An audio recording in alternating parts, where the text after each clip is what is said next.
আসসালামু আলাইকুম ভিউয়ার্স, আজকে আমি আপনাদের সাথে শেয়ার করতে যাচ্ছি আমি কিভাবে বানানা স্মুথি তৈরি করি। তো বানানা স্মুথি তৈরি করতে বানানা লাগবে, রেগুলার মিল্ক, ইয়োগার্ট আর সুগার লাগবে। তো আমি এখানে 2 গ্লাস পরিমাণ স্মুথির পরিমাণে আমি রেগুলার মিল্ক নিলাম। আমি 2টা বানানা পিল আউট করে ছেড়ে দিলাম। আমি এখানে 1 কাপ পরিমাণ ইয়োগার্ট দিলাম।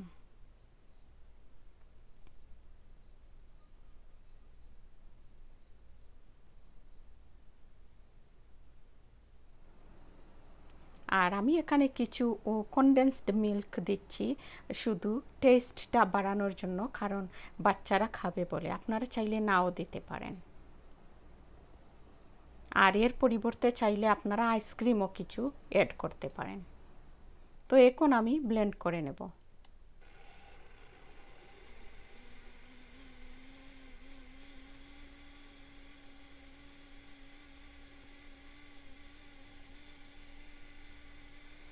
আর এই তো হয়ে গেল বানানা স্মুথি। আপনাদের যদি ভালো লাগে ট্রাই করবেন, শেয়ার করবেন আর কমেন্ট বক্সে জানাবেন।